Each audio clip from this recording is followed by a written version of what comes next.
folks. Welcome to Hobby Talk with PSA Canada. Don't try to cheat and get in your last second Connor McDavid points total predictions because tonight is the last night. Don't cheat. We've been watching. We see what those comments were from before. We know what they were. Somebody I think is very close because I don't remember what his point total is right now, but I think somebody was very close in their guess. At least Yeah, right now, as it we stands got for to the go moment. back and make a list of that. Yeah, we'll definitely check it out because I think it was kind of a fun indirect little thing. It's kind of a fun little bonus. So right now he's at 152 points, and I know for a fact somebody in the comments said exactly 152. So I don't know what's happened tonight yet. I haven't checked, but if nothing's happened with that yet, if he hasn't added to that total, then they're pretty much bang on. Yeah, we still got time, so the game hasn't started yet, or it's about to start. So there's a chance if he goes pointless in the last game, somebody's at exactly 152 because I saw at least one person say exactly 152, which is a pretty good guess. Either way, 150 points. Historic season. Historic season. Well done. All right, so real quick. And tonight we'll talk about a couple different things. This is our pre-expo show, so we'll chat a little bit about that. We'll get a little bit from Brad about the Mid Collective. And then as well, we'll also talk about a little bit what's going forward. And I'll give a little hashtag invest advice. No, I won't. But I will mention something that might be worth bringing up since in the spirit of fairness, But I'll bring it up in a little bit here. So first of all, Brad, how are things? How are you doing?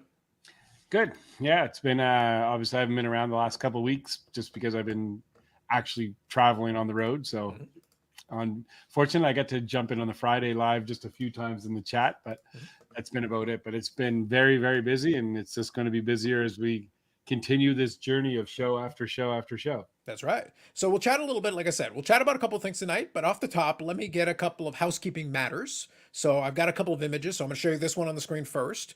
And this is some of the upcoming shows. So while Brad and I are just chatting here for a moment, we'll leave this up here. And obviously, you can see the September 20th to 23rd, we're going to have the Expo. So we'll have the Spring Expo in Toronto. That'll be coming up here next. Although, actually, sorry, this weekend they got the one in Winnipeg. So who's going to be in the Winnipeg one? Is it going to be Luke? Yeah, Luke's going to be in Winnipeg. Gotcha. And then we got the Toronto one, which several of us will be there. I'm going to be there at least for 2 days for sure.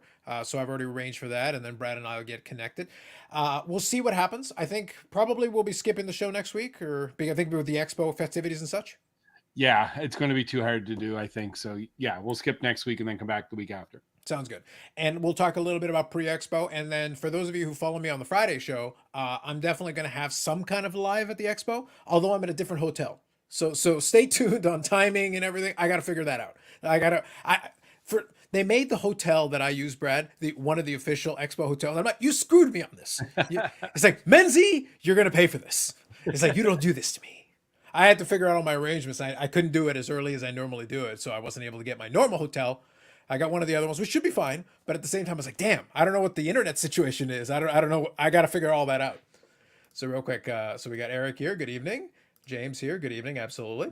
What's up? Nice to meet you, Brad, at the show. Very nice. Nico. Very nice. Good stuff. So I just wanted to share this one first. So if you guys had a chance to see it, if you check it out on the replay, those are the upcoming shows. So we got the one in Winnipeg this weekend here upcoming. We got the Expo from 20th to the 23rd. You can submit your stuff and drop it off to get your stuff graded. And then obviously in May, we've got in Edmonton. And then on May the 12th to 14th, there's one in Montreal. Now you're going to be making your way over to Montreal, or how does that one going to work?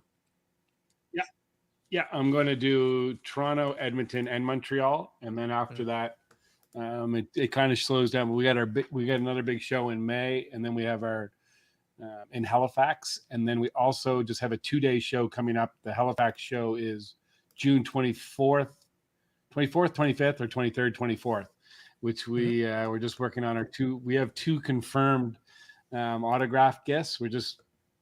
I can't release that yet, but it's going to be a fun show as well. So we have our show the end of May, like I said, in Halifax, which is now 68 dealers, 170 tables. So we've maxed out now. Yeah. So. Yep. Good evening, Dave. Good evening, Doug. Absolutely. Don't forget the Halifax shows. Yep. We definitely mentioned those. Thank you, Doug. Appreciate it. 24th and 25th. Doug's all over it, man. I love it. Good stuff. Yeah. Thank you. That's good. Thank you for that. All right, so let's talk about this one here, and then we'll talk about a couple of other items. And I think Kevin will join us here in a couple of minutes, but we'll let him get situated. But before we do have an Expo special coming up here. So let me share that one for you guys, and we'll talk about it briefly, and then we'll lean into the Expo conversation a little bit here. All right, so this is our Toronto Sports Card Expo special. We got this one coming up here. So what I'm seeing, and actually let me stop the little scroll bar so we can read it a little bit better. $27 per item, any year, any type. Now, this is different than the one that PSA is, the PSA declared. We can talk about that a little later if we need to. But $27 Canadian per item, any year, any type, max value $4.99. And it says at the bottom, submissions 5 or less, full return shipping via Canada Post $25. Submissions over 5 items $65, full return shipping via Express Courier. Submitting 150 plus items, please see Brad. That's you for details. Yeah. It's kind of hard. We were waiting to see what PSA was going to do in April. And sorry, my dog was there and he was tapping. I got caught off guard. Yep. By the way, for the record, we talked about this. We talked about this last week. The question was about the monthly special. And for the record, and the best part is we were 10 days in, so I figured, all right, there's no monthly special, which technically is true. The PSA special is not a monthly special. It's actually the rest of April into the end of May. So I'm like, well, that's cheating, PSA. I'm sitting there like, all right, 10 days in, you're not going to name one. And then they do sort of. In fairness, it's very limited in scope. It's very specific. It's, I think, $16 for 2021 and 2022 cards, I believe is the PSA one that they're doing. Yeah, So it's 22, 23. Yeah, it's very limited in scope. It's very specific down to a couple of years that you can do. And I laughed, though. We're going to talk about it probably more on Friday. But I laughed how many people were like, oh, that's not good enough. It's like, they graded 1.2 million cards last month. They graded 300,000 cards last week. How much do you think they need? Yeah, you know what? Honestly, and it's such a smart business decision what they're doing right now, because if you've seen over the course of the last 2 or 3 weeks, and we're busy updating our sheets right now, but they're cleaning house on all the old orders again. So it's like you got that influx of cards coming now. Now, all our orders from 2022 have all popped and have all entered into the shipping stages, and it's amazing. I spent the last week. I don't know how many cards we got come back, but it's been an absolute ton. So we're working right now to get everyone that's submitted in 2022. In the next 4 or 5 days, we'll have all those cards ready. There's one order that we might not have back, but I'm still hoping to be able to do that. So when we attend the Toronto show, every card that was submitted right up until, even the middle of January, will all be back to our customers. So we're right on the timeline, which is great to see. Perfect. All right, Kevin, when you're ready, just give me a thumbs up. Perfect. Good evening, Kevin. How's it going? Hello. Hey, bud. Hello. How's it going? Good. You're in front of a lovely nondescript wall. Oh, yeah. It's just my kitchen table. Nice. Fair enough. How are things? Exhausting. But there you go. Slowly getting better.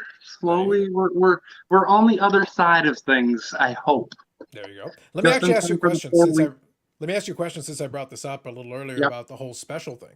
It's like, so how are you going to deal with the devastation of not having a TCG monthly special? Hasn't stopped anybody. That was kind of the point that I was making when I was chatting with him. It's like, you guys know that's not really going to slow anybody down, right? It helps. Like, it doesn't hurt. Obviously, it's a nice to have, but the TCG you look at it and it's like you send 90 cards instead of 100. Yep. Or you send 10 cards instead of 12 cards. Like, it's not a big change. That's where I think a lot of folks didn't quite follow that. Like, I get it. Obviously, as consumers, we want it as cheap as possible. We want it for $1 a card. Like, and then we still complain that it's not 50 cents a card. Like, it doesn't matter how cheap you make it. Somebody will complain. But at the same time, it's like, no, there's still folks that are more than willing to send. Again, not everything warrants sending it. We talked about the Expo special. $27 is not bad. $4.99 max value. That gives you some room to work. Like, but you're not sending $10 cards. If you're sending a $10 card in at $27, we need to discuss math. I'll come by the booth and I'll bring a calculator. Brad, I'll bring a calculator and we'll bring a whiteboard and I'll do some math lessons over there. It's like, no, don't do this. It's not necessary. Sent a bunch of $10 cards last month. If somebody wants to do it, they can send $1 cards. But I'm talking about if they actually expect to get a return out of it and they actually want to flip it or whatever. Yeah, don't do that. But if it's your PC, do whatever the hell you want. Send anything you like. And if the price is too high, wait. And maybe there'll be a special for you later on. Like, nobody's putting a gun to your head saying you must do this now. Brad is. Oh, obviously. So Nova is saying, will shows be at Forum? I think that was discussed here. Doug saying Forum multi-purpose room. Yeah. Eric says you're an autograph tease. Dave here says, Brad, heard a middle-aged man was walked from the MGM for trying to double down with Ozzie Smith rookie cards. Off-center 80-20. Like it.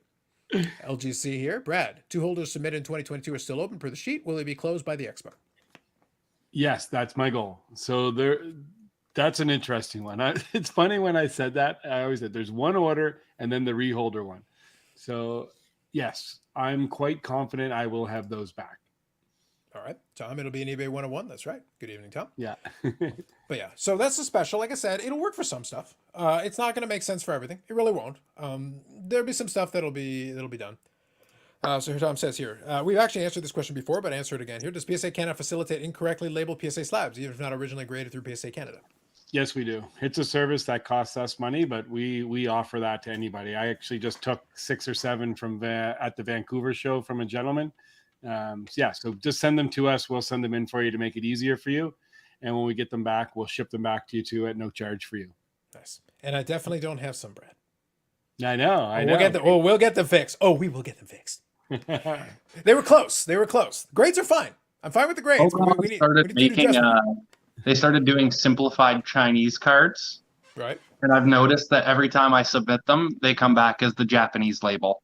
Right. Like 100% of the time I label it right and everything, always comes back as the Japanese label. Yeah. No, but it's funny because I was saying it earlier that, like I said, there's different purposes why you would do some of this stuff. We're always very transparent.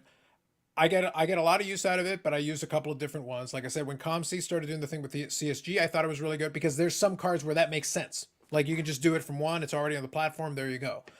So I've taken advantage of that.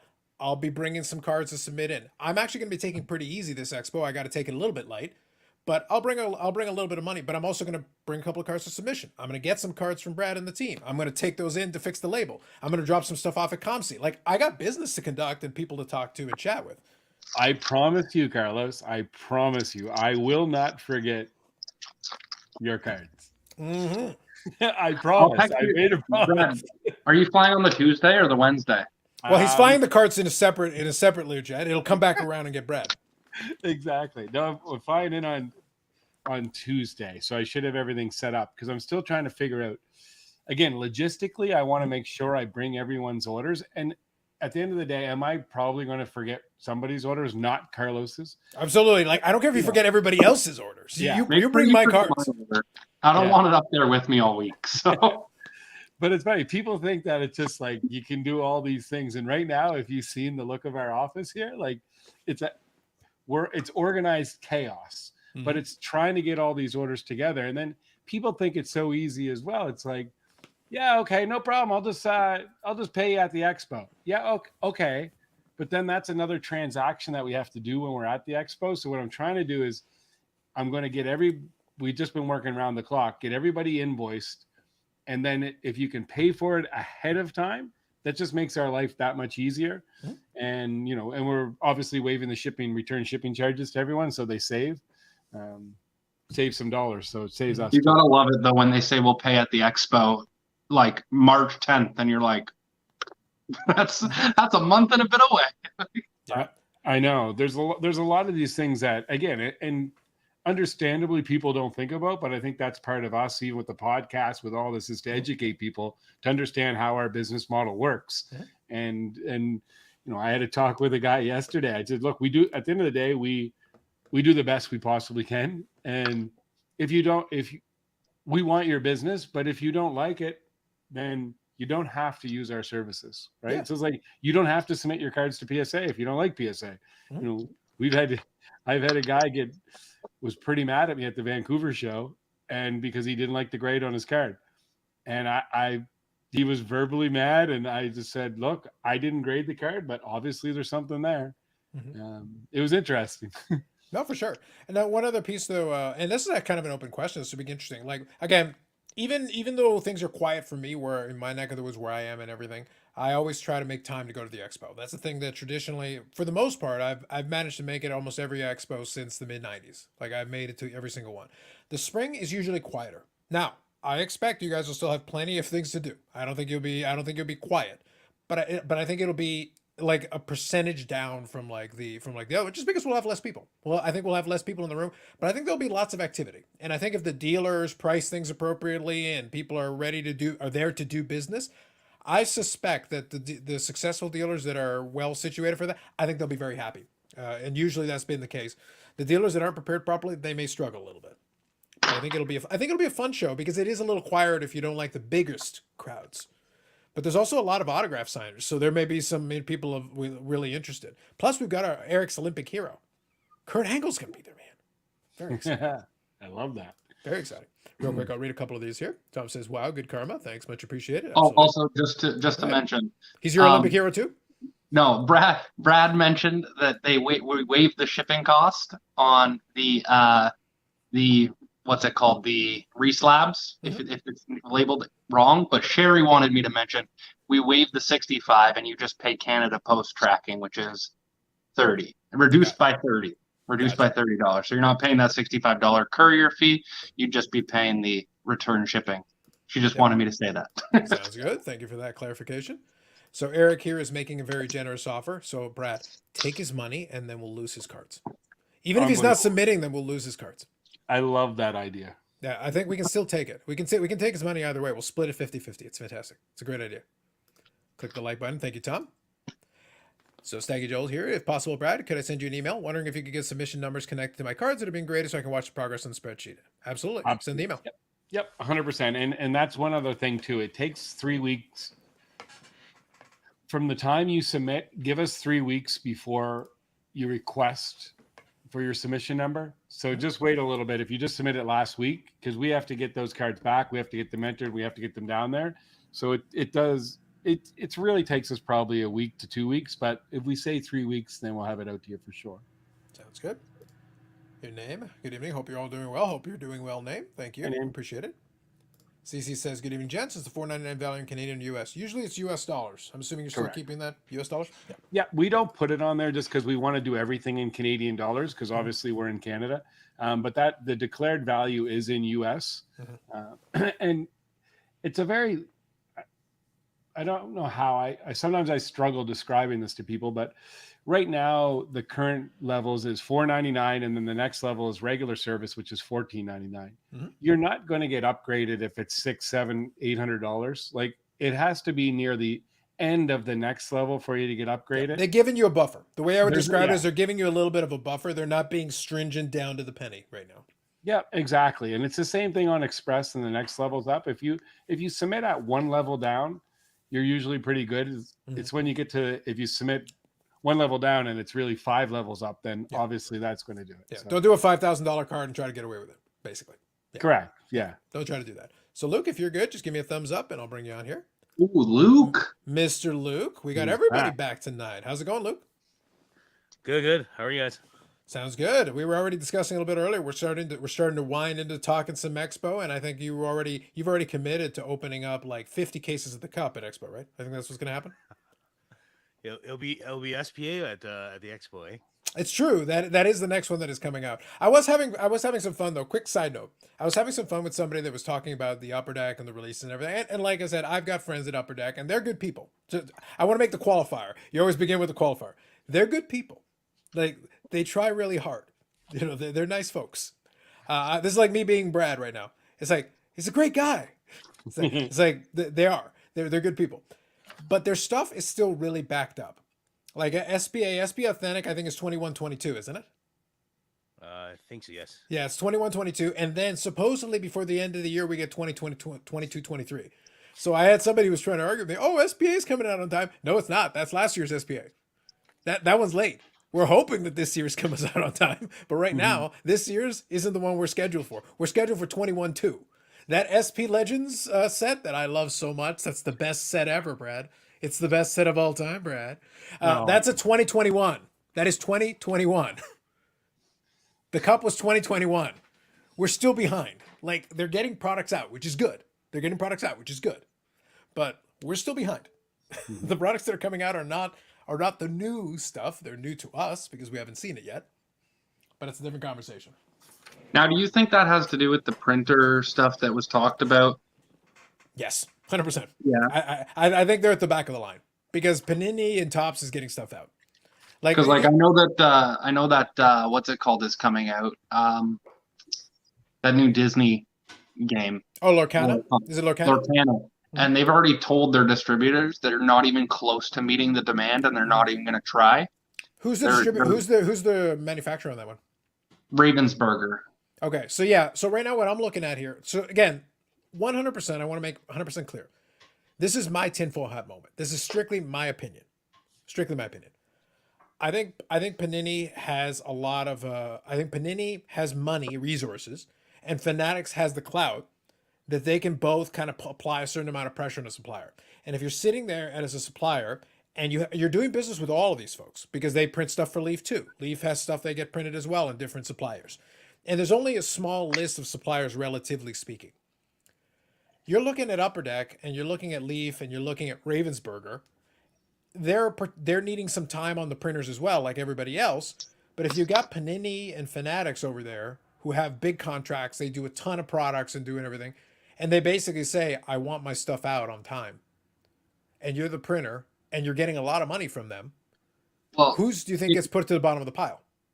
and if you notice, like even during the peak time where things were crazy, Yeah. Magic the Gathering never missed a drop. They Yeah. never were late for a single thing. Mhm. They never had a delay. Every single release came out with no issue.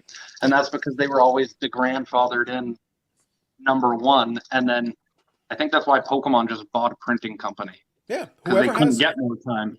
Whoever has the power and whoever has the money, the resources, or the connections to be able to say my stuff goes to the front of the line, they get to go to the front of the line. Everybody else, I'm sorry, you're the card peasants. You get what we give you. And it's not that they will never print it. They still want the money. They still got a contract. But you'll go to the bottom of the pile. You'll be like, yeah, after we're done with theirs and the other one and the other thing too that they wanted, then we'll do yours. And we'll get around to it when we get around to it. Which is why when Luke was opening it up, we had the fancy little numbering on the cup cards that came from Italy. Why is Upper Deck printing cards in Italy? For a good reason. They needed somebody who could do it. They needed somebody who was available. They needed somebody who would print it out. And I will give credit, though, as much as I like to make fun of that SP Legends, Brad, at least some of the cards are at least decent looking. Yeah, I like Yeah, that. I like that card. It's a die cut. You got the autograph on there. So I do. It's not that I just hate the set. I will get cards from the set. I just think it's a little overrated given the checklist. That's the reason I've enjoyed teasing it. I'm like, there's a really big checklist of a lot of not so great stuff. As a player collector, I'm still interested, but like it's got to be at the right price. I agree with you. There's a lot of great cards in that set. Absolutely. There's just way too much fluff. Yes, 100%. Eric is wishing name well. Absolutely. Warms the cockles of our hearts. What's your guys' thoughts on Synergy products? I like them for what they are. They don't light my world on fire, but I think they're neat. So do I. I like Synergy. I like Allure. I mean, I like OPG Platinum, but that's gone up to now like a more higher end product with the price point. So I think Allure is the one that I really like the best out of those, more than Synergy, especially for the price point. Yep. And I look forward when AEW gets this Allure product in 2027. I think have they bumped it to 2027 yet? 2028? 2029? Before I retire? I kid. Name here says, Brad, were you on site in Langley? If so, I'm sad I missed it. Yes. Yeah, absolutely. We spent, when did we get out? Myself and Luke were there, and also Blair from Halifax, who's probably listening. He came out with us as well. So we had the three of us. I wasn't invited. Yeah. If you had been invited, would you have been able to make it all the way to Langley? Yeah. If you think I can't get out of this house and I wouldn't get out of this house, I got news for you. I'd be there. It's like we're going to the pits of hell. I'm there. Yeah. I'll bring snacks. I don't care. I'll be there. Card show and none of it. We're up. Let's go. Luke, Did that you might hear be that, that Luke? might be the next move. You might Yeah. have the exclusive over there. You might be able to go run up the whole there. show. You might be Luke, able to I think Kevin just said that he's looking forward to going out to Langley and for the next show. I just heard that. Yeah, Yep. that's right. All right, let's talk a little Expo since it is it's fun because it's in my backyard. It's a hop, skip, and a jump where I'm at. So I always make time, regardless of circumstance. I make time. Like I said, I think it's going to be a little quieter than the fall, which is not to say it's going to be quiet. I'm just saying quieter. I'm using in relative levels, but the weather's turned. Today was actually really warm out here, so the weather's turned. I think it's going to be really nice weather. It's supposed to snow on Monday. This is Canada. It could snow in the middle of July. What's your point? Like, I expect a blizzard and a snowstorm, and then it'll be sunny by Expo. Maybe we'll do Fair. both. Maybe we'll do a blizzard, and then we'll do 40. And then we'll do another blizzard, and then we'll do 40 to round it off. Oh All my is possible. God. The Rangers just scored with 1.2 seconds left to tie it. Nice.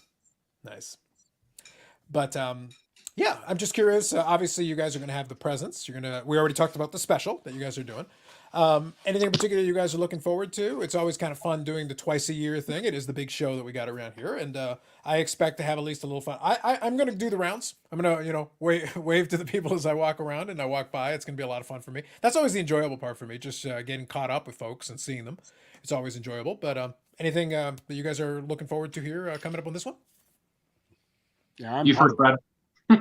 Yeah, I'm pumped. I always am. Since the '90s, I love doing this. It's exciting to see all the people. I think it's going to be as busy as ever. Again, I am that optimist that always says that, but I truly believe. I think the hobby is very, very strong, especially here in Canada. We get to see that from the side on submissions. We just seen the Bosa show that Dale puts on, does a great job, a fantastic job of running the show. And the crowds were great. It's a 3-day show. Maybe it's a little long and it gets a little dragged out, but I think it's going to be incredible. Good stuff. I was surprised at how busy Sunday was. I thought it'd be much more dead because of Easter and stuff. But yeah, it's in saying that, yeah, the hobby is still pretty hot because of that, right? So. Well, I keep hearing that we're supposed to get the slowdown, and like I said, I was at the CSC show with you guys, and it was pretty good. Yeah. Like for a small show, by the way, Mississauga, for anybody who's not familiar, Mississauga is really awkward. Like it's a very awkward city to get around. You need a car. You need a car. Like you can't. Oh, they got public. It's on a Sunday. It's on a Sunday in like a weird, quirky. Mississauga's like industrial, it's basically residential areas and then a bunch of commercial. And then when you get in the commercial area, that's like what's there. That's it. You're like in the middle of nowhere, basically. And it takes you a while to drive to and fro.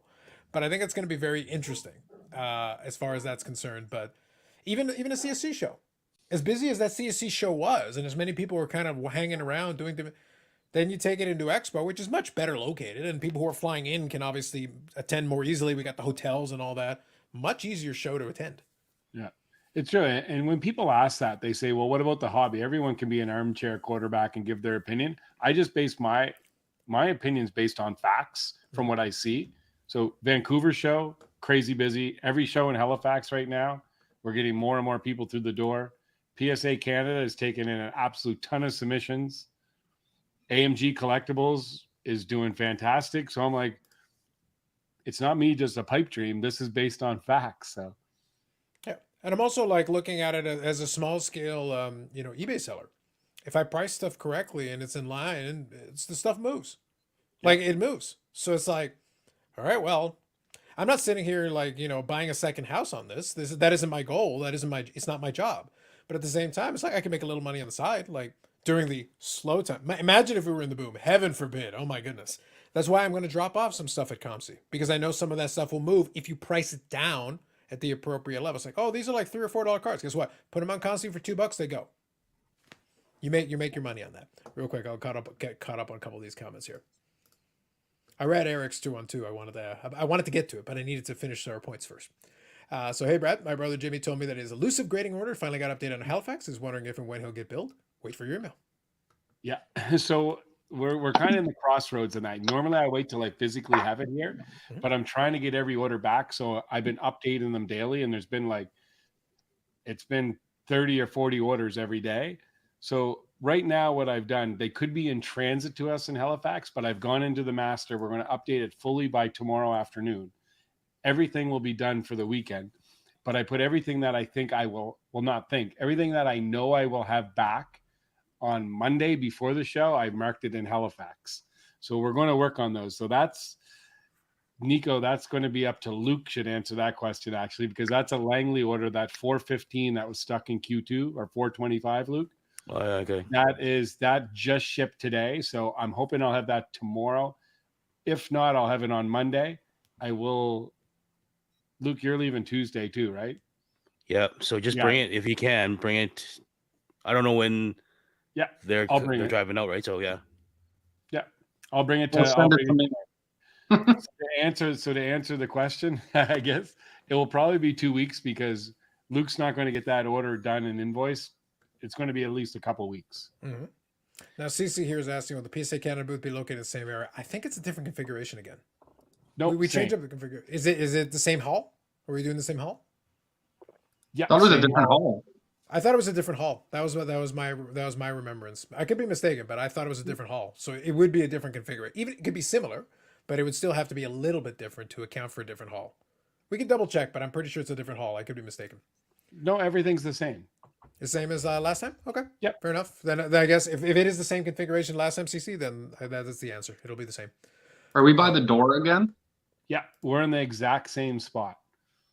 All right. It was a good spot. It was a good spot. It worked out pretty well for you guys. It works out great for us. It was cold. And remember, and bring snacks, Brett, for reasons that are not to be disclosed. Oh, yeah. Carlos will be mingling with the peasants with a mobile type vehicle. Eric knows.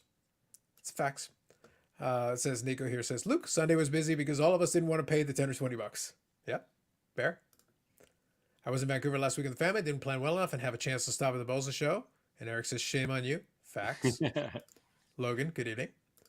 When is the new AMG expected open? Yes, your new locale in the AMG. Yeah, so the team is out there working on it. I'd say by the end of June. Nice. By I'm July, gonna fly over. July 1st. Yeah, I was gonna say, Brad, but I might have to talk. We might have to talk a little offline. I might have to come for the ribbon cutting ceremony. I know. It's No, Meeting in absolutely. Nova Scotia. It's like let's be honest. If I come in for the ribbon cutting ceremony, it's like, all right, so we're going. It's like going over to the Keats factory. It's like, you owe me, Alexander. You and I were homies back in the day. Let's go. James says, agree 100%. I've been selling several cards a day over the last 3 weeks on eBay. Yeah, if you price stuff reasonably enough, it's possible. Again, some stuff will sit. But if you're a small-time seller, like a lot of the listings are free. Just don't expect to like quintuple your money on everything. Don't try to like squeeze every last dime. If you price it competitively, a lot of the stuff will move. It's pretty good. Hagag says, Brad, I have to fly to Expo to get the latest PSA Canada deal. Yes. Don't be cheap. Fly. Get on that plane. Or start walking now. Go. So we will honor the deal for Hockey 99 anytime. Only if we can reveal them. I know. I don't want it revealed. I've come to that conclusion now. I've stopped my investigation. It's okay. The rest of us need to know. I would have gotten away with 2 if it wasn't for those meddling kids. We want to know now.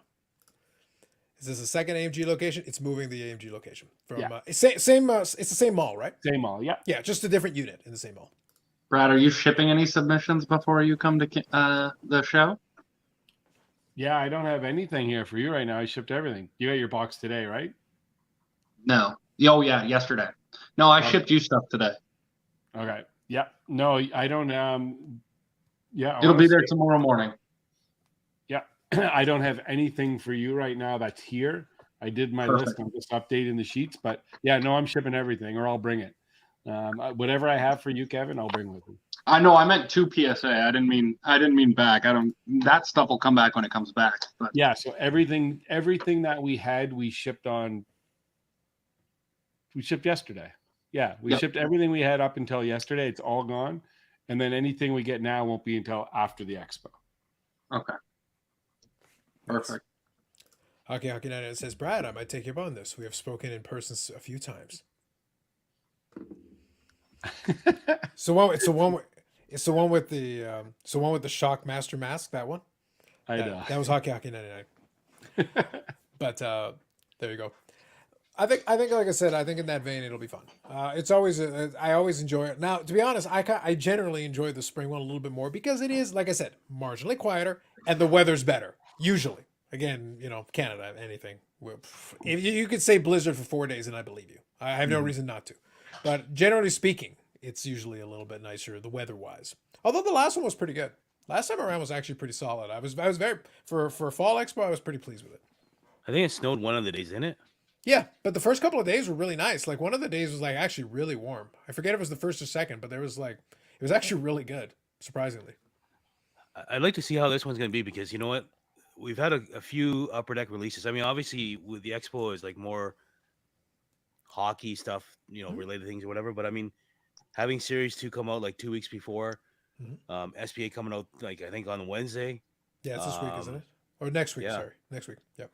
Yeah, like Wednesday of the Expo, and then also as well, I think Synergy came out and Artifacts and stuff like that. So there's a lot of releases where most spring there isn't any releases right around this time. So Right now, I feel like until Upper Deck actually gets caught up, because clearly they're not, until they legitimately get caught up, we basically have 12 months that legitimately could have a release. It just depends. And now, the problem is, that, like I said, when we see a release, it's like, all right, what year is this release? Oh, this is 21 too. We're in 2023, guys. This is 2023. Still 2023. Just so we're clear on that. Brad, PSA's latest deals on 22-23 products. PSA should include the latest cup release since it was released in 2023. It's listed as a 2021. I wonder how you get around this little wrinkle. It is listed as 2021. Like Jason Robertson's a rookie in it. It's 2020. Jason Ottinger is a rookie in it. It's 2021. Luke, you opened 2021 products in 2023. So it won't allow you to submit those. Yeah, exactly. Which is unfortunate. Like, so how many years do we gotta wait to actually get 2022 3 cup products? Oh yeah. Oh my goodness. SBA next week should be fun. I agree with that, Rod. So how much SBA are you gonna open, Luke? Just out of curiosity. I don't know who's Caulfield, right? This is a Caulfield one. Is it? This is 21 2 though, is it? Yeah. So that is Caulfield, right? Yeah. Okay, so 21 2. Yeah. Yeah. I think that's right then. Hmm. Is that worthwhile or ripping a bunch of it? I think Caulfield would be, yeah. All right. Seems fair. I can't What remember do you who do, else is in Brad? there, Don't but- drive the same way or trust the GPS. I'm flying. I'm not driving. There you Steve, we got the cube van is going up with Steve and Doug are driving.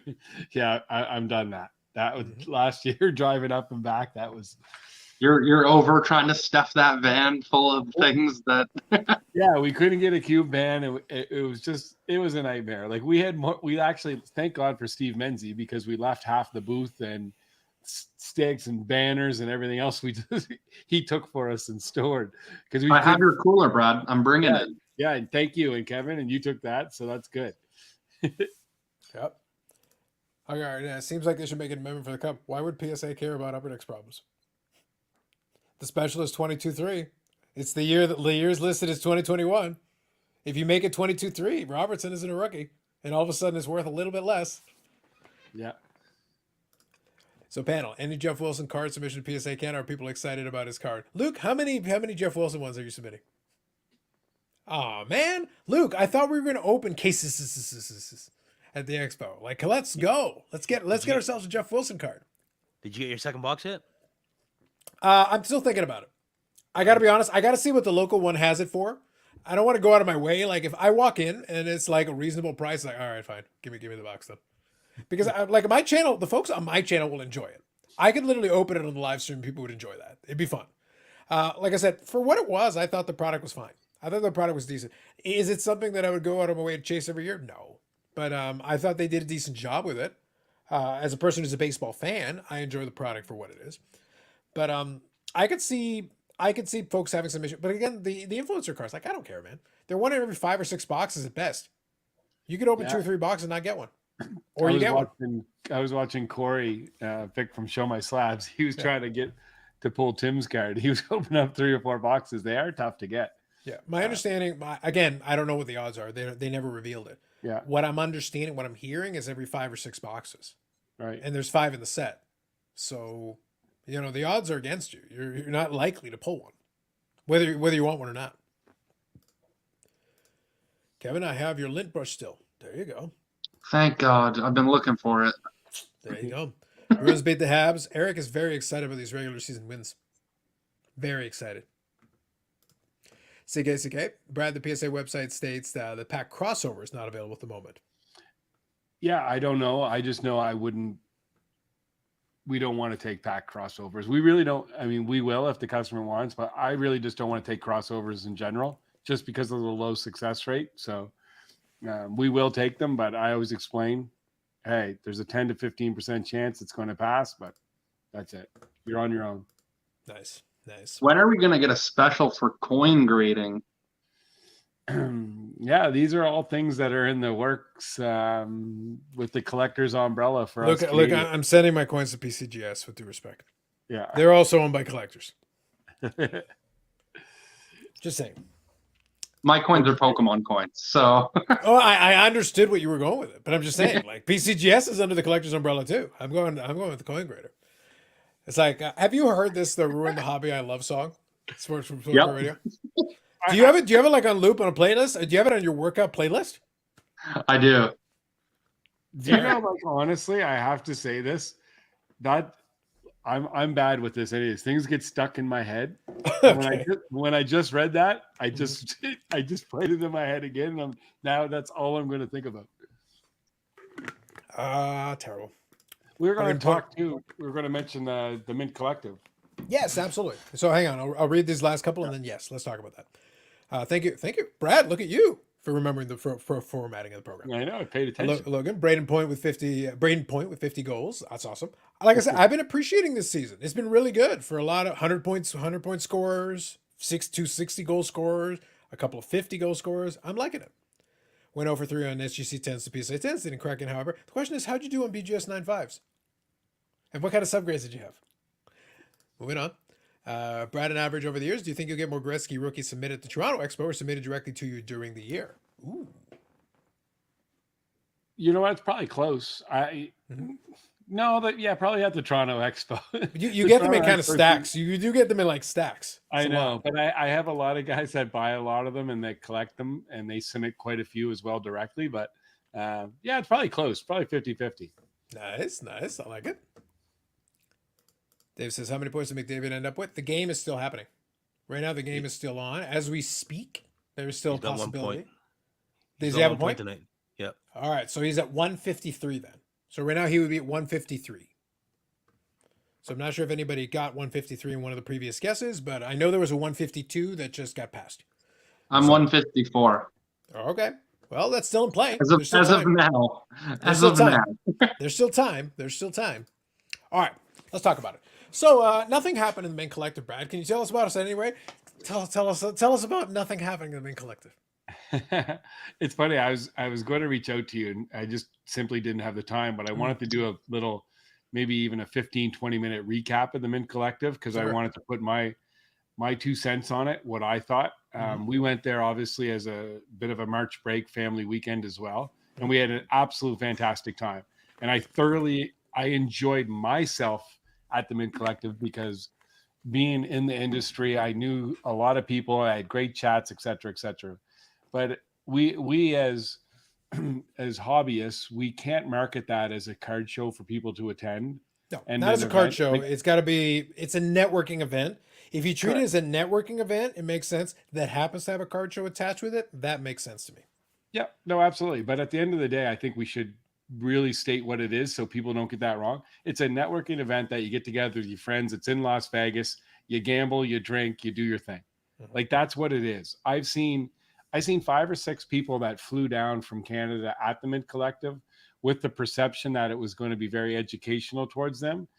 And you pay $600 US, almost $1,000, what's that? I think $850 a ticket to get in for the days. Yep. For those people, it's not very good. There was a couple great little presentations, but it's nothing that you couldn't just see on YouTube.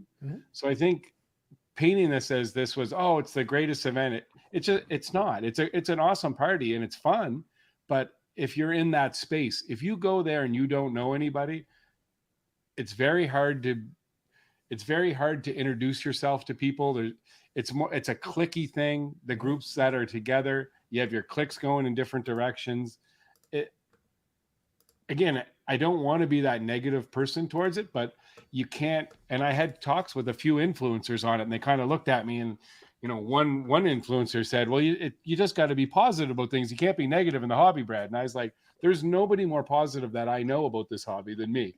Well, aside from me, obviously. Yeah. But it's not being that. It's just, super expensive. And my personal opinion, the Mint Collective disappears.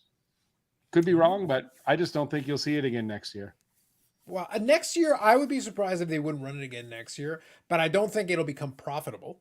And if it doesn't become profitable after enough time, then they could just organize something where they get together to slice up the hobby pie separate from the Mint Collective discussion of it. Yeah. How many years have they run it? This is the second. This was the second. So I will come out and say that in my opinion, there will be no Mint Collective next year. Luke, the headline will read: Brad Harlan cancels Mint Collective. Yeah, there you go. Clubhouse does not approve. What shows did you see, Brad, when you were down there?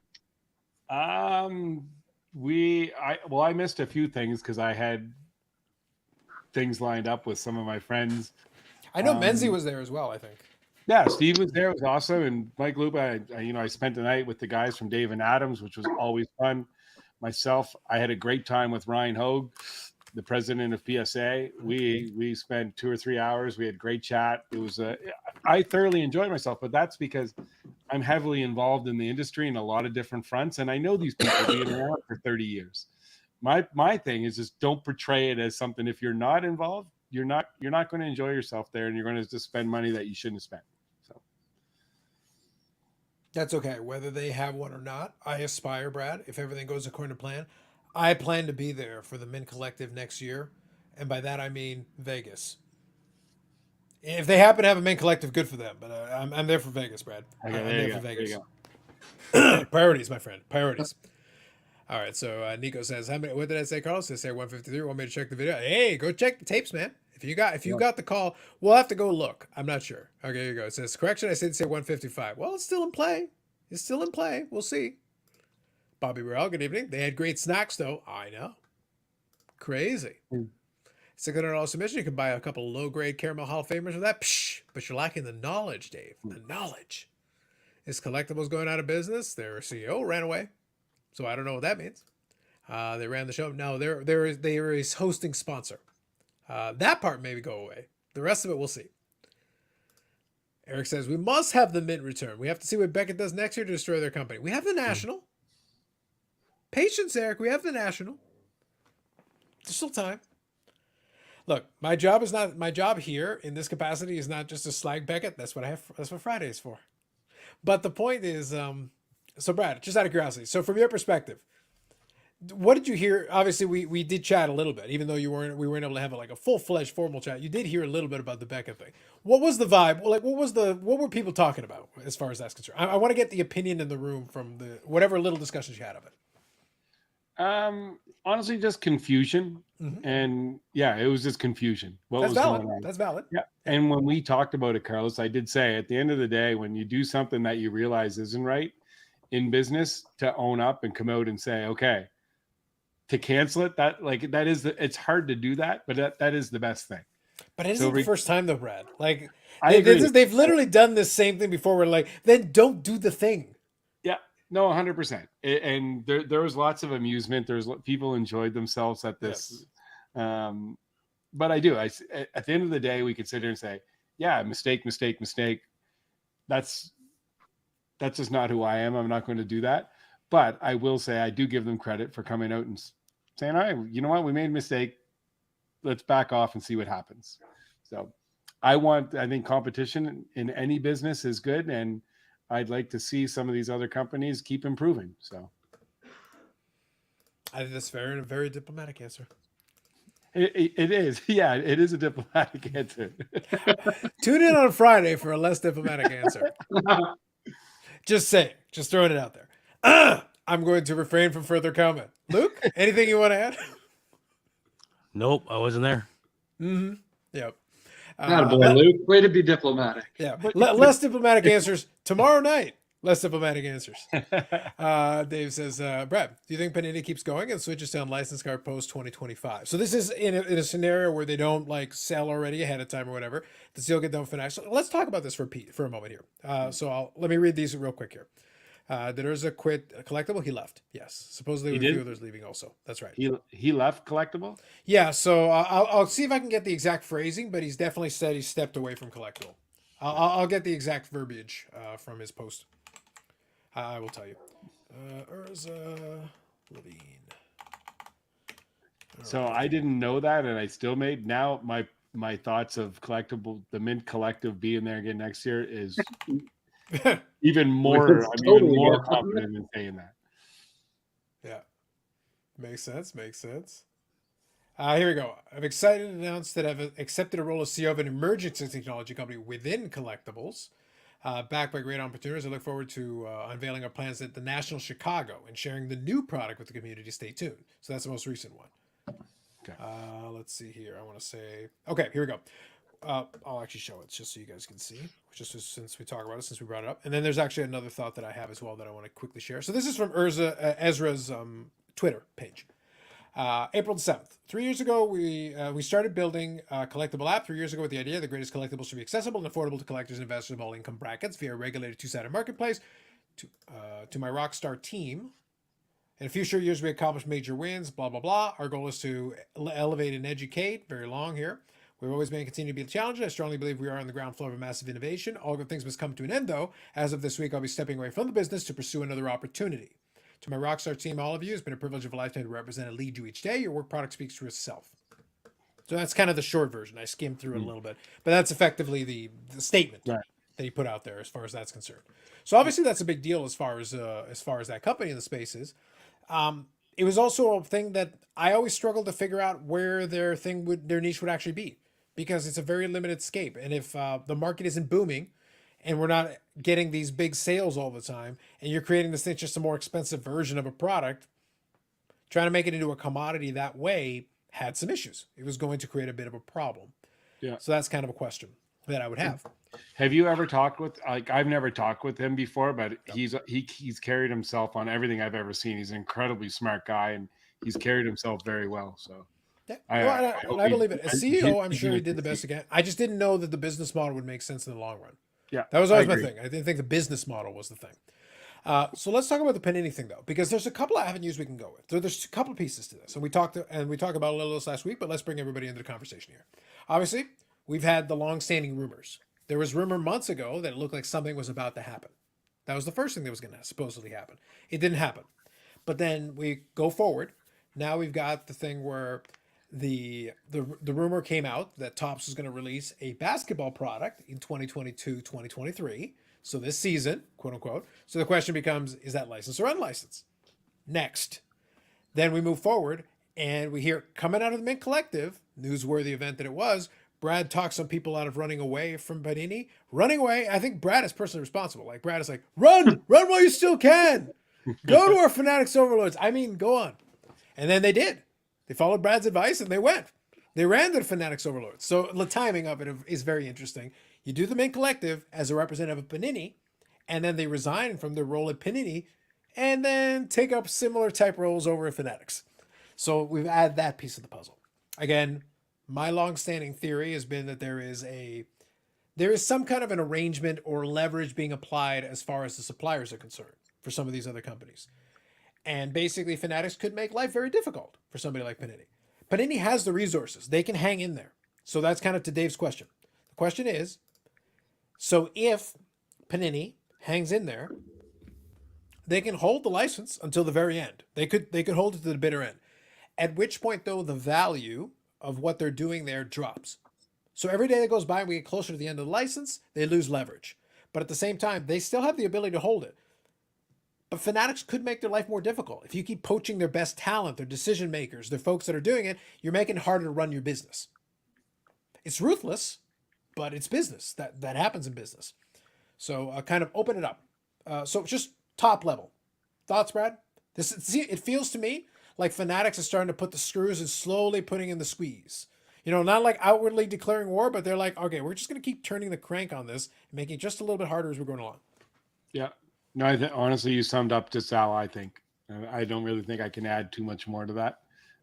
Who knows? There's been so much stuff over the last couple of years about this. Like, It's bought, it's a done deal. I was told multiple times by guys that know what's going on in the hobby that the deal was done. So I think they were super close, and then things went sideways and back and forth and back and forth. And I also don't know the financial part of it. You know, can Panini run a successful business but with unlicensed products? You know, I'm sure they probably could, but they'd have to. In fairness, though, they also have like Panini. When we think of Panini, we're forgetting also the overseas. Yeah, Panini America, exactly. That's what I'm thinking. Yeah, Panini America. The company doesn't have to care. Like at the end of the day, they could spin it off. They could do a bunch of stuff. Panini as a whole will still be here when this is all said and done. The question is what happens with Panini America and the trading card division, so to speak. Who knows? I mean, obviously, look. I mean, Leaf's a profitable business. and they put out a ton of product, but I also see the work they put in, and they're at such a smaller scale than Panini. So do you lay off 90% of your force and have a business? Maybe that's probably not on their radar. So Yeah. I guess when I really look at the overall picture, I feel like Panini America will probably just, if they don't get bought, they'll just disappear. Just my personal thought. Yep. The question is going to be what happens, how long they're willing to go down this path, how long they're willing to play this game of chicken. There is value to their brands. There is value to getting the control of the license. There is value to both those assets have value. And obviously there are some, members of that team who already had the experience that Fanatics might see some value in. So I could see that being part of the discussion. But you could break it up into pieces. You could just buy the license. You could just buy the brands. You could do both. Logan here says, if the Mickey Mantle rookie PSA 10 goes to auction this year, what do you think it could do for the hobby? What do you see this card selling for? A couple of years ago, it would have been a really crazy number. I still think it would be a very strong number. I just don't know if it would be an insane, crazy number. Luke, how much you got sitting around? I'm good for about 35, 40 million. How much you kicking in? I think I have about $3 or $4 sitting around here. Nice. So between you and me, Kevin, if you can chip in like 10, 20, 30 bucks, I think we're good. We're topping out about 35, 40 million. I can pitch in a Japanese Yu-Gi-Oh card. That's Excellent. it. That's all I got. Excellent. I think it would go for. Brad has all my money. There you go. I think it would go for a good know. number. I think it would go for a good number. I just don't know if it would go for the number that it would have a couple of years ago. Yeah, I still think 30, 40 million for sure. There's during this recession or whatever we're in right now, the ultra rich are still making tons of money, and with three of them being out there, it's the ultimate holy grail to have. They can talk about the Wagner card all you want, but one of those three PSA 10 mantles is, We need Logan Paul to sell a lot of Prime and see if we can convince him to buy it. Yeah, there's three. You know what else is cool? The guy, I seen him do an interview with DJ Ski. He's a movie producer. Okay. I forget his name, but he has there's only one PSA 10 Pete Rose, and he has it, and they showed it there. That's pretty cool to have. Like, that's the only one. Right. And it's been this length of time now. So is there going to be another one? I think with the style of the 63, I don't think that would be. I agree. I think that's a cool thing, though. Peter Collector says, got my 3 crossovers back from PSA Canada this week. Did not realize you were prejudiced against them. Grades cross well down expected. We'll have to start using BGS Chase mid plus. Exactly. You got to do the mid plus. Dave has got 15 million. It's possible. Like, anything's possible. You basically, the important thing is if you do it in an open auction, it's not what one person would pay. You need 2 people. You need 2 people to play. If there's one person who's willing to pay 150 million and the next person is willing to pay 10, it's going to be one increment above 10. That's going to be the answer to the question. It isn't about what the top person will pay. It's what the second, unless you do a private deal, in which case you could probably convince somebody to pay way more. I wonder if Nat Turner would be interested in that. I mean, he has a crazy Mantle PSA 10 collection, and I think he has a 7 or 8 52 tops, I think. I don't know. It'd be a tough one. I'm going to grade one. There you go. Doesn't the owner of the D-backs have one of them? Yes. So you got Marshall Fogle. The owner of the Diamondbacks is another one. So those are 2 out of the 3. I don't remember where the third one is. I feel like, I don't know why I have this. There's a hedge fund guy in New York that has one. I could be completely wrong on that. It's in the back of my mind that's where the third one is. I think it's known where the third one is. Yeah. No, because it's such a small population, they do know where it is. So Dave says, Wagner way better than 52 Mantle. As a card, you can make the argument, but the problem is this. The 52 Mantle is a more relevant card. The Wagner is an iconic card, and both of them are going back and forth on most expensive card anyway. But the truth is, there's less Wagners total. At the highest end, you've got the 50. You got the folks that are going to pay a premium for a PSA 10 just because of PSA 10. The 52 Mantle could still wind up being the most expensive card at the end if one of those 10s came up. It doesn't matter what the Wagner does. I would much sooner have a 52 tops Mantle over the Wagner card, personally. I would sooner have a Ty Cobb back Ty Cobb. If you're going for like the scarcity, you go like the Ty Cobb back Ty Cobb is actually way tougher card than both of those. I'm a little prejudiced towards pre-war. Like, it's just anything. Well, against pre-war, yes. Yeah, I like 48 and above. There you go. I don't like the other stuff.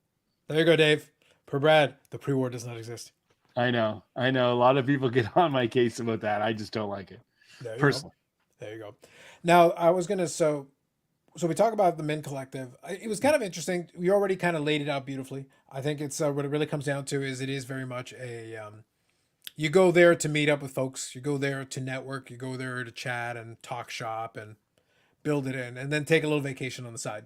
That's really what it comes down to. That's probably what it's going to be.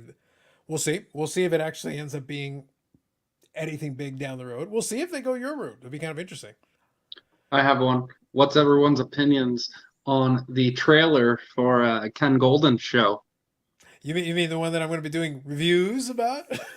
Are you Weekly going to do reviews? reviews? Oh, Okay. listen, I'm activating my Netflix account, Kenny. I'm activating my Netflix account for you, Kenny. Fridays? I'm doing it for you, Kenny. I'm ready. It's gonna be amazing. Sounds I'm like not saying it's that'll gonna be be Friday. good, but I'm gonna say it's gonna be amazing. I love it. I'm very excited for it. Thoughts, And Luke? for Carlos. Thoughts, Luke? Other than I have no appreciation of all the views I'm gonna milk off of this, I mean, go on. It's going to be on Netflix? Netflix, yeah. Really? It's called The Yeah. Golden Touch. Yeah, the King of Collectibles Golden Touch. Very exciting. Listen, there's going to be a Ric Flair cameo. Isn't that enough for you? And there'll probably be some Barry Bonds. Barry Bonds has got nothing better to do. He'll probably be hanging around. Maybe I be can like, hey, let me convince call Ken Barry Golden Bonds. to buy everything that I own. Yeah. I can tell you That'd one be person cool. that's not buying everything he owns is Jeff Wilson today, unless it's Disney. Jeff pretty much he did a nice interview summing up his thoughts on Pokemon. Oh, that's right. Kevin, you got to watch that. Did you because watch it? Because now you can feud with Jeff Wilson. This will be amazing. He's trying to Why would denounce I- the Pokies. He denounced Pokemon There was the Yeah. announcement. after he told everyone to buy Will Greer.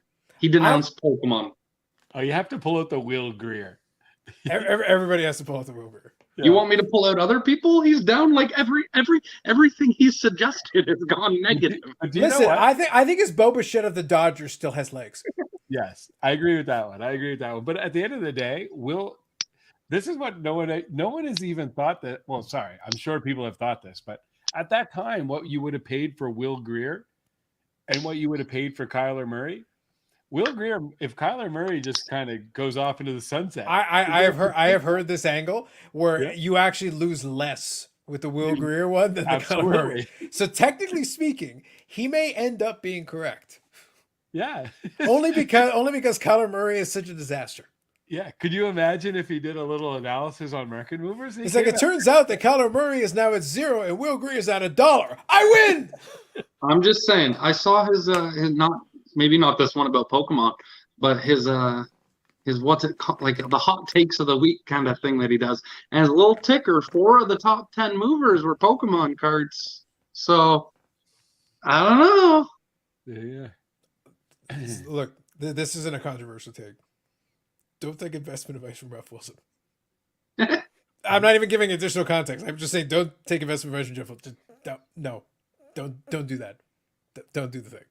I don't Watch it think for anyone entertainment should purposes only. Entertainment Right. purposes only. But honestly, I don't think anyone should take any investment advice from anybody in the hobby. Oh, except Luke and his Jason Robertson pump. Yes, except for Luke. That was Oh, that. Luke. I don't know, Brad. All right, if Brad, are you ready called for some me- not hashtag investment advice? I'm about to give it. I did Yeah. mention it. I did allude to it earlier tonight. All right, here we go. Ladies and gentlemen, for the first time in, I think, their careers ever, both Sidney Crosby and Alexander Ovechkin both missed the playoffs. They both missed the playoffs this year.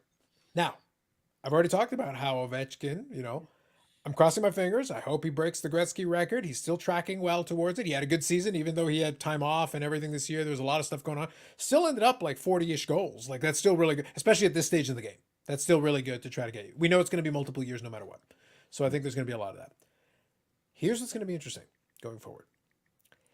At this point in time, because of the way that whole class worked out and the way it is, Sidney Crosby is still there.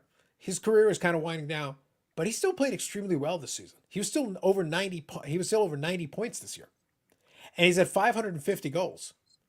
We might be at a point where, if you are already in that price point in that price bracket, the Sidney Crosby might be a decent buy. I'm not going to sit here and tell you to go buy it. I'm just saying I've been eyeing a few, and I don't even like Sidney Crosby. That's all I'm I've saying. wanted a Sidney Crosby young gun forever.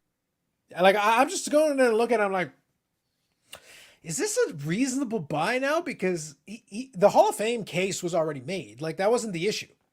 But it's like, all right, 550 goals. If he plays a couple more years, he could get to 600 goals. He's at 1,500 points. Luke, I don't even like the guy, but I'm like, I'm advising you nothing. I'm just pointing out statements of fact. That is all I'm Top doing. 5 hockey player of all time. Settle down. I hope Settle his down. values go up. I think they will though. My point is like this is not advice of any kind. All I'm saying is I'm just looking at it and going like, It just makes my eyes go kind of sideways and go look, because he's almost underpriced, relatively speaking, because of the way the Ovechkin has taken off and everything. He's kind of been forgotten about, and he's also missed the playoffs. So it's not like he's going to have a hot playoff here to help bolster his values. I wouldn't be shocked if the offseason, if his cards are a little bit soft. I like value, Brad. I like value. When I'm looking at value, and the thing is, it's not like I need to worry about him establishing his career. If he retired right now, he's in the Hall of Fame. So it's like anything you add from here is kind of icing on the cake. If you have a good season the next couple of years, that's 600 goals. I talked to a guy Seems yesterday that's very, very close with Sidney, and all that's on Sidney's mind right now is in his hockey career, and this is a good source, is he wants another cup. And again, I know that's kind of a generic thing, but he's focused on that. So we'll see what happens. I think he's got 2 or 3 years left anyway. So yeah, and but my point though is that would be enough to get you to 600 goals. That'd be enough to get you to maybe 1,700 points, which is pretty good. Like I said, he won't break any records by the time we're said and done. But he's already got the 3 Stanley Cups. He's got the golden goal. And then the accumulation stats are kind of getting into a good sweet spot where I would feel pretty good about it. That's all I'm saying. It's as opposed to like a young rookie where you're hoping for the best, and he's already put in a lot of the work on the front end already. So it's a little bit more stable. If you got way more money than I do, I'd be looking at some of those future watches and some of the nicer rookies. I don't know if I go all the way up to the cup. That stuff's expensive. But there's some good rookies you could probably get in there and do all right. I think there's room. I'm not saying it's going to double or triple because I sure as hell don't believe that. But could it still appreciate somewhat? I could see it. Again, don't take my advice at all. Go buy Will Greer. You heard Brad. Let me go back over here. Brad, if someone tried to sell an AMG, a Jeff Wilson card, do you buy it? absolutely, 100%. No doubt. We are in the business to make money, and that card is liquid. Look at That's eBay. right. That's right. Brad will give you at least 10, 15 bucks for it. Easy. Happy. All day long. 70% of comps. 70% of cops. Dave said heresy about the pre-war thing earlier. Yeah.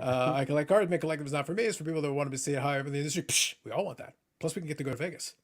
In my opinion, collectible and fractionals are kind of a dud. Yeah, not good for the hobby. Where collect means so in the card. I don't know anybody buying fractional shares instead of a full card. About good or bad for the hobby, it's net. It's not even. It doesn't make. It's neither good nor bad for the hobby. It just is. Brad's a fanboy, no doubt. Absolutely. How many AMG auctions are shilled? 147%. Oh Frank, my good God. evening. Hockey night. Just when he's getting back in my good books. Yeah, I know. No, look, you tell him if he wants his discount, he's got to reveal himself, and he's getting all PSA 0.5s.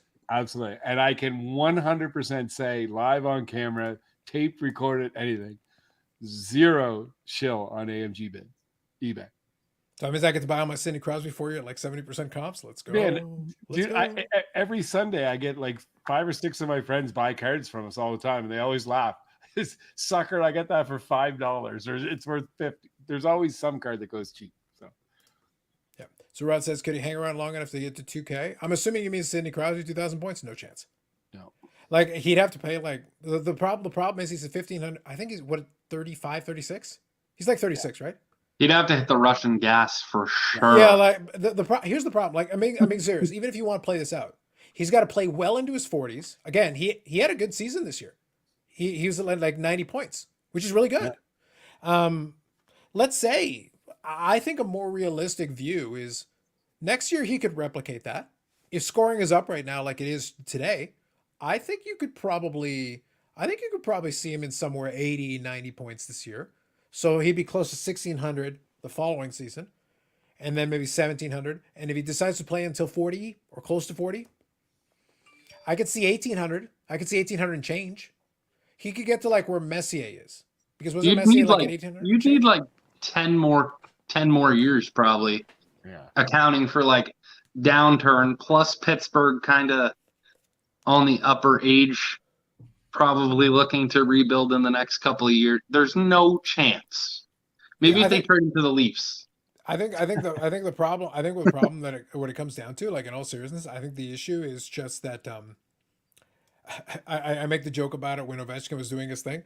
I said Ovechkin would be like at 1,500 goals if he ever figured out the Brett Hall thing.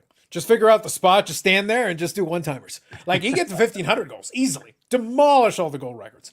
But to get the points, you're going to need to also have people on your line. They're going to rack up it as well. The thing with what Connor McDavid's doing, the reason he got to 150 points this year is he scored 60 goals, yes. But he also has a high octane offense. Like he's racking up assists because they're scoring points too. So if they're scoring, you can set them up and you can score.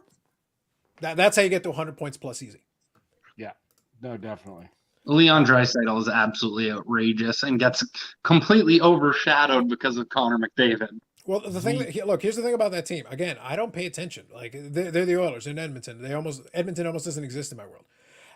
But then I go look over and I'm like, isn't Nugent Hopkins like almost at 100 points? Like that team's full of like high octane offense all over the place. It's crazy. He's at 101 points, I think. Yeah, but that's high end talent, left, right, and center. That's what you need.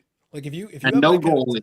And not a goalie to be seen anywhere in the province. that is fair. That is fair. But look, if you've got that kind of high octane offense though, that makes opportunities. Because all of a sudden if you're the opposing team, so who do you spend your energy defending? You got this guy who can do things, you got this guy who can do things, and this guy who can do. You can't stop them all. Now, eventually they will have to stop a puck. Somebody has to stop a puck. Someone. Maybe then you'll be all right. So real quick question. I had a PSA sub with you guys on Saturday. It just passed. I was told that it should be fine for a deadline for $22 a card. Just asking to confirm. Just shoot us an email and we'll answer to confirm everything for you. Yeah. There you go. If you were told that it was, then we'll definitely do it. There you go. Putin loves Ovi. What happens to Ovi cards when he joins Putin cabinet after he retires? Psh, triples. Yeah. No one can predict the outcome of politics. If Putin's not around by the time he retires, it may not matter. If he's around for another 20 years, it might matter. It's hard to say. But would you trade a Will Greer for Jeff Wilson? Ooh, now that is interesting. That's a spicy meatball, Dave. It's a spicy one. Not trying to stir the pot. You're always trying to stir the pot. Don't lie to people. Not unheard of. He's still over a point a game. The problem though is if he's at another point a game, even if he's over a point a game, that's still 9 years. That's still 6 years. Yeah. Actually, a little more. That's a little more than 6 years. Like it's not enough time left. Again, he just crossed 1,500 points. I think it'll wind up in a good spot. I think it'll wind up with a pretty good point total, but 2,000 is too much. He would be nicknamed Old Man Crosby for 2,000 points. Yeah, you'd have to just hang in and just you'd be scraping by trying to get 40-point seasons at the end just to get there. I mean, people are already saying that Ovechkin's just getting goals because they're setting him up for the open net. So imagine Crosby going for 2,000 points, getting hit with the puck just so he can get an assist. Kevin, I want this. I don't think you understand. I want the Ovechkin. Like he literally is like last year he got 1 assist. I understand, but he scored 45 goals. That's all I want. And Like, I want 10 of them to be empty netters. No, I want to say I want 20 to be empty netters. October to January, I couldn't scroll Facebook without seeing somebody comment on the fact that Ovechkin scored an empty netter. Like, I listen, Kevin, I'm telling you, I need this. I want this. I want him to score his next 100 goals to be all empty netters. I don't care. I want it to happen because it will amuse me. It will amuse me to no end. I want him to be Gretzky on an empty netter. That's what I want. I want 893 to be an empty netter. Or is it 895? I forget. Is it 892 or 894? I mean, I'll never forget Crosby and Ovechkin. Whatever it is, one more and it's an empty netter. Okay, whatever it is, that's in the empty net. It's 892, I think, isn't it? I think so. I could be mistaken, but I believe that's right. Whatever it is, I want it to be an empty netter, and I want him to get a secondary assist, just for old time's sake. I mean, Gretzky will Crosby appreciate and Ovechkin will go down as like history as like such a dynamic duo when they used to face off in the playoffs and they'd have like a 7-6 win and they'd both have 5 points and a hat trick each. it. Yeah, but that's It was what I mean. crazy. Yeah, that's why my point though, like my serious point is enjoy it. It's taken a lifetime for those guys to get to this point, and they've been able to kind of go tit for tat and been able to both have some success. And it's like enjoy it. We're probably not going to get to see that again. We're not going to see another rookie class that's going to have two guys that are going to do that kind of thing again. So enjoy it. This is our opportunity to witness it, at least at the tail end here. We get a chance to see a little bit more. Luke, are your people still submitting Scotty Barnes cards in high level to PSA Canada? Were they ever submitting Scotty Barnes cards in PSA Canada? Oh man, I get so many Scotty Barnes cards. Luke, you're getting all the Scotty Barnes cards. What's Lots. going on over there? Lots. And the Amazing. reason you see them overpriced at trade shows is because people paid way too much for them last year when he was rookie of the year, and now he's definitely not performing to that level. So people refuse to sell him for anything less than they paid for. True. Do you think Crosby would consider playing for a different team for a better chance to win another cup? Not at this point. I think it's too late. I think he's been playing for Pittsburgh long enough that they're going to make him a statue at some point. I think he just sticks it out, and when he's done, he's done. I think he just calls. That's my opinion. I don't think he goes anywhere. I think he just sticks it out and gets a statue. Brad, what do you think? Yeah, you never know. Honestly, you never know. I would have said he'd stay there forever, but now in the back of my mind, I just read one of the comments down a little further. Yeah, I'm gonna try to get caught up. So Yeah, well, about tell you what, CC while I'm yeah, Colorado. You know what I mean? Maybe. I don't know. It could happen. I never know. Jake Sanford. I remember this thing. What was the Jake Sanford thing again? I forget now. I know So we he's- talked about this before. Yeah, he's Well, a he's- friend of Oh, mine. go ahead. Yeah, no, he's a friend of mine, and he got into. Yeah. He's an addicted gambler. He came clean. That's what it was. Hockey 99 wanted to crucify him, and I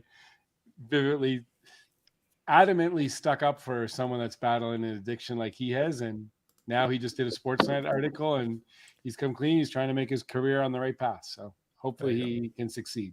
There you go. Frank here. Good evening. Do you find Hey, this Frank. year's upgrade quality young guns are poor this year? I thought I heard the quality control was better this year. Am I wrong on this? No, we've had some complaints about it, and we'll see. At the Vancouver show, I was trying to figure out something to do, and so I went on make sure I can say it, Montreal Slavoski. Is that the proper pronunciation? So is it similar to a couple of years ago where it's like the same problem, or is it different quality control issues? Yeah, I think it's just no, it's not the roundedness of it, but the Okay. cards are weak. So I went around, I bought as many Slavoskis as I could. I think I ended up buying 9. I sent them in at the value dual process. The value plus, so I could get them back in time just to see. And when I got home and I looked them over, they all just don't look good, and they were all freshly pulled out of packs. So it's going to be interesting to see what they come back. I'll do a reveal on that when they do come back. There you go. So this is the send them all comment in? you were talking about. Go ahead. You sent them all in, Brad? Yeah, they're gone. Nice. I want to see a Luke Doctor Evil influencer card. I like that reference. He has the pose down as an influencer in Canada basketball cards. Dude, Luke, I believe in you. Let's get you into the what's it called? What's the what's the stupid what's the high end tops product? The name escaped me all of a sudden. Transcendence. Transcendent. Yes. Definitive, That's where I want his influencer card to be in. I want it to be 1 per case in Transcendence. That's what we need. Bobby Rell says Ty Domi got his most points by getting hit with pucks. That's probably true. Logan says, I think Brad Hartland needs a statue. Oh, no doubt. There you What's going on the plaque? What's the quote on the Brad Hartland statue, Brad? go. No, He's a comment. swell guy. He's a swell guy. Yeah, exactly. Always. Good stuff. I appreciate No, you. it would go on. Yeah, I appreciate. You want to it. split that deal? Nice. Nice. I love splitting deals. We talk about it. Like, I know that we mentioned fractional is a different story, but Yeah. I've got a lot of irons in the fire with a lot of different people on a lot of different cards, and I enjoy that. That's part of the collecting and the hobby. But I should do it more with you because I can't sell anything. I just keep all of it. Well, I thought we already talked about previously that we were all going to get like 1%, like 1/10 of 1% shares in the Alex Manoah collection. yeah, I know. We need a fractional of a fractional. It was a rough first game, let me tell you. And I was waiting to get some remark from you. I thought for sure I was getting a text from you. Brad, I got the long play. I'm a very Brad, how much fun have I had at Fish Boy's expense? And people sit there waiting, like every time he strikes out, every time he has a bad game, they're thinking like, "Oh, Carlos is gonna say, oh no, my children, no. I wait very patiently when the moment is right." So when the World Baseball Classic happened, and he struck out to end the World Baseball Classic to Ohtani, that's when I had a video package ready. It's timing. It's all timing. You got to do it right. What do you think about Upper Deck changing the pack formation with Series 1 this year? So this is the change to 12-12. 12 cards per pack, 12 packs per box. Luke, how many cases are we opening? Probably half of the cases now. Mm. Actually, it depends. Mm. It depends. Mm. The do, looming question. Yeah. If he's in it, I'm sure I'll do 10 cases. All right. Fair enough. I'll do 10 cases with you. Do you guys not think so, Carlos? Have you guys talked about this on the last couple of Fridays? Like, so everyone that is out there in the chats right now is saying that Connor Bedard, and I've asked Upper Deck employees directly, and I can't get an answer, but Right. that Connor Bedard is not going to be in Series 1. And I'm thinking it's the biggest mistake that Upper Deck could ever make if they do not put Connor Bedard in Series 1.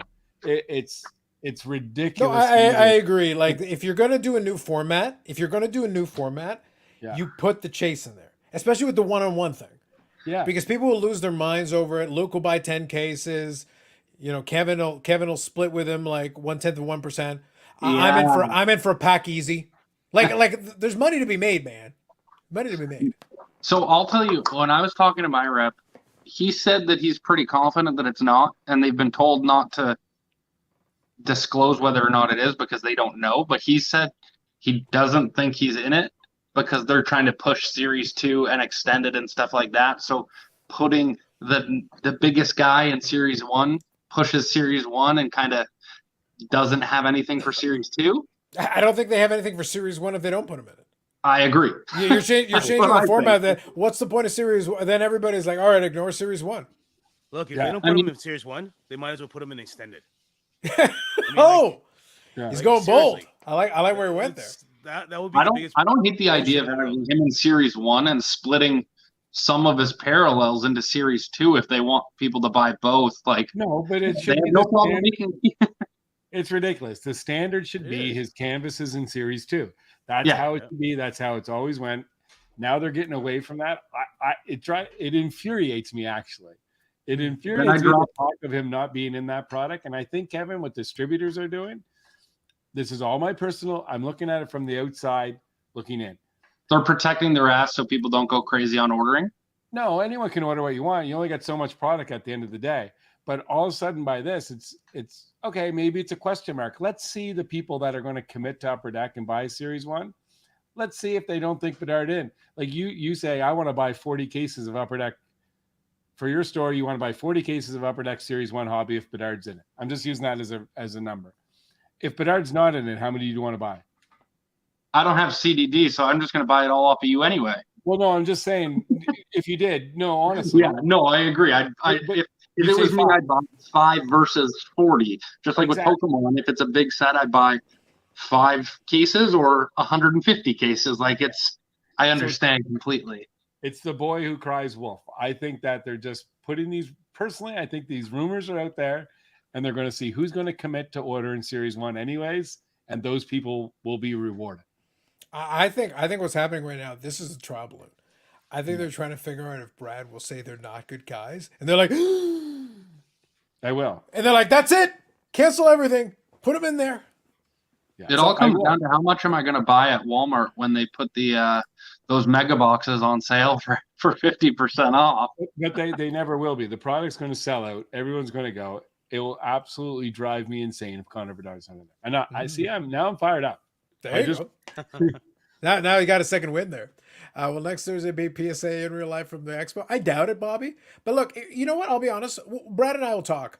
We might just do a thing where we'll do a short live. Maybe we'll do a thing on the Instagram or something, because I wouldn't mind doing like a short thing from the booth and at least saying hi to some folks and whatever. I could always see that being, but no commitments. But we'll look at possibilities. I would love to do something interactive if we could, if it makes sense. It also depends on how busy they are and the rest of it, but we'll play it by ear. If we do it, then we have to do it earlier because I think it closes at 8. No, like it would be like a more reasonable time. It would be during the show. It would be like it wouldn't be at the normal time that we'd started off at. But I just think it would be fun to do some kind of an interactive element for like 25 minutes, half an hour, just a short thing. Like, hey, we're hanging out at the booth, answer a couple of questions, show around, and then boom, go off. Just as a separate thing. I agree. Not a full-fledged live. What if they've been extended? That's kind of what they touched on. Yeah. I think the printer situation forced some longer lead time. It does. No time to put Bedard in UD1. That would be a major tactical error. Major tactical error. Bedard will be overprinted. Yes, he will be. That is true. Yes. Correct. Yes. And that's not a revelation. That's not a revelation. It'll still be the most expensive young gun to come out since Matthews. Yeah.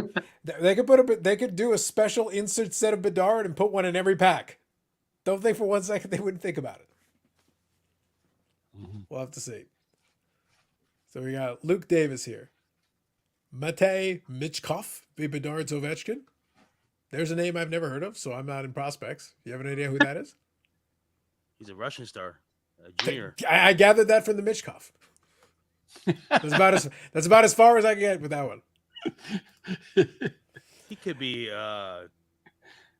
No. Michkov. I'm kind of leaning in one direction here, Luke. I'm kind of leaning in one direction. Who is that Russian that was American as well? He had American citizen as well. I can't remember which player that was. I don't know. It could happen. A lot of things could happen. A lot of things. But I'm just gonna roll with it. Anyway, all right. I want to get out on this thought. So last comments in the chat. By the way, thank you all. Lively, and you got Brad fired up. I like that. It's like the concept was like no calling me on in UD1, and Brad's like Brad's about to flip the table. It was fantastic. I enjoyed it. All right, Spring Expo. One thing we're looking for. So if we get the chance to go out on the floor and we get a chance to hunt or search for anything, Luke is going to be searching for SPA cases and Topps Big League cases. He's going to pull the Jeff Wilson influencer card. We got that. So we'll get back to Luke here in a second. Brad, if you get a chance to go on the floor, anything you're chasing, what are you looking for?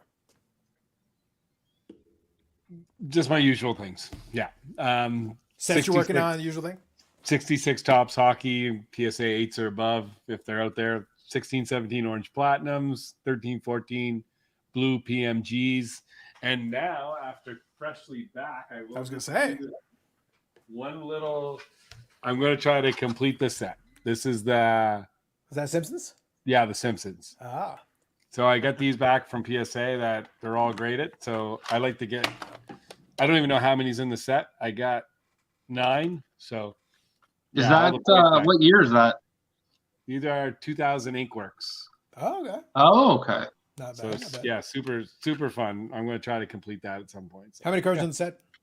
I'm not sure. I don't know. I don't know how many, because I know that to me, I don't think there can be that many because a lot of the voice characters play like multiple characters. Yeah. I'm not a Simpsons expert by any means, but I think some of them do. Yeah, I think Hank Azaria does a whole bunch of them, like a dozen or more. Like he does a lot of them. Hank Azaria. Yeah. Like, but he's one of the most prolific guys for like having the biggest roster of like characters that he voices, because he does all their voices. And so that means oftentimes on the show he's talking to himself. 81. Yeah, 81 cards. 81 cards, 6 autographs, 9 cut-up checklists. All right. No, there's got to be more. These are all. I want to just do the auto set, but I got 8 here. Oh, because it goes into 2001 too. Ah, okay. That would I thought you were doing the base. I was like, Brad's grading base cards. God. No, just the auto. Okay, gotcha. All right, Kevin. Other than Cheese String 'em on, what else we got? I don't.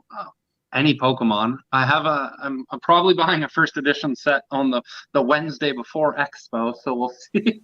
We'll see what I want to buy throughout the week. But yeah, Pokemon. Looking for old stuff. Anything that comes up. What? Are we going to split that set? Oh yeah. You want to split it? You want to split it? Let's do it. I'll split it with you. It's all about the splits here. It's all about splitting sets, splitting everything else. Everybody's got a split. Luke, Jason Robertson, Will Greer, we got that. What else we got? I don't know. I'm looking at the Rapper Redemption is SPA's in it, So. Well, that's why I asked you how many you're going to open. I don't know. We'll see. You gotta go to the Rapper Redemption. There you go. Yeah. Oh yeah, for sure. Why not get something free when to open a box or a case that you would have done anyways, right? Yep. What is Sherry looking for? Is the real question, so I can bring it. Yeah, I don't really know. I was gonna say, does she need how many other Pokemon does she need from the set? She got the big one. She got the Charizard. We had that reveal. So I wonder what else would be on that checklist. I'm gonna do the usual thing for me. Although I'm gonna kind of take it easy, but I'll be out and about looking at Badano stuff. But I'll also probably see if I got stuff for some of my sets that I'm working on. But it's always fun to look anyway. So regardless, it's fun. It's gonna be fun to window shop. If nothing else, it'd be fun to window shop. I do a lot of that. Yeah, oh for sure. It's like know your prospect. I don't care. I have to care about prospects. Talk to me when he's been in the league 6 years, 7 years, 10 years. Then maybe I'll care a little. Might take you up on your offer. Reveal yourself. Look, if you pull Cole Caulfield, if first Future Watch, you know a guy to help you sell. There you go. Logan's already volunteering. Do it, Luke. Make it happen. Actually, I might troll around to see if anybody's selling the 2023 Topps Big League. If I can get it super cheap, I'll be like, I might open a couple boxes. Let's go. I get some I can bring up. We might have to make it happen. It's like, maybe that'll be the content, Brad. It's like, oh, what are you guys doing? It's like, we're opening the Topps Big League. We're pulling the stupid G off card. Let's do it. Brad, do you have any SPA? Nope. I don't believe you. I don't believe you. See, Brad, what you could always do is you can bring in the Topps Big League and you can use the AEW for filler. Just stuff it around. That might be the only way you get rid of it. It's a joke, but not exactly a joke. That's the best part. Yeah. Anyway, folks, a pleasure chatting with you. It's been fun.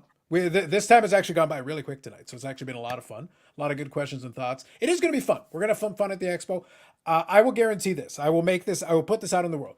We're going to have some kind of content on the channel one way or another. Whether it's a standalone video or whatever, I'm not going to rely on anybody else. I'm going to at least go by the booth and harass these gentlemen, and we'll get content out of that if nothing else. I may just follow Luke and watch him open up boxes indiscriminately. That might be the content. Just bring my whole collection, and we can just spend 7 hours going card by card. Maybe that's all that's going to happen. That might be it then. It might be that, and Luke opening up SBA, and us and Kevin and I hunting for the Cheese Stringamon. It's going to happen. His card's coming soon. These are promises. Like when is this stupid card supposed to happen? When is it happening? I think it's the third set. What's the expected time on this? Well, in Japan, it'll be like next month. But in Canada, get you're out looking Brad's at Learjet and go to Japan. You're looking at like July. No, I'll probably get some Japanese. Go get some sushi rolls and get me my cheese stringamon. Let's go.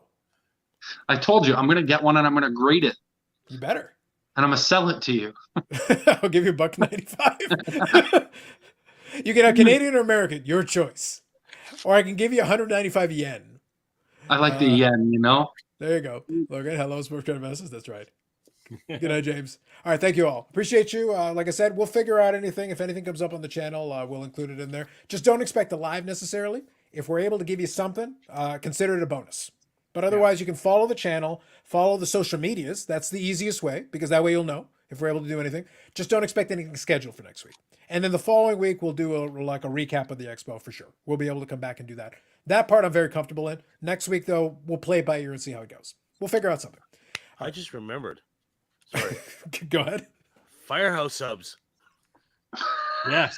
Yes, that is a thing that's outside the building. Yes. I love Why did you just remember this now? It's only in Toronto. We don't have Firehouse subs out here, so I'm just thinking like, So good. I'm gonna have one This there. excites you. This excites you. The point you have to bring it up. Hey, food excites me. Look at my figure. So what you're saying is that what you're looking forward to most at Expo is Firehouse Subs. To be fair, Brad does love Firehouse subs, so it listen, happens a lot. It's solid. I'm not going to knock it. It's solid. I'm not going to knock it. But I'm just saying, like, of all the Luke, credit to you for the most random thing here at the end. I appreciate it. Anyway, all right, folks, a pleasure chatting with all of you. Have yourselves a great evening. Have yourselves a great rest of the week. And if any of you who follow me on my channel, we'll be there on Friday. We'll do the usual thing in the lead up to the Expo. And we'll have some fun next week. I'm getting ready. If you're going to show up, be ready. And remember, if you do come to the Expo, you can find Luke, figure out where boxes are being opened. You can go to Brad and ask him how Alex Manoah is doing. And you go to Kevin and you pressure him. We all want the cheese string him on. It's happening. It's happening. All right, folks. Have yourself a good week. We'll catch you next one.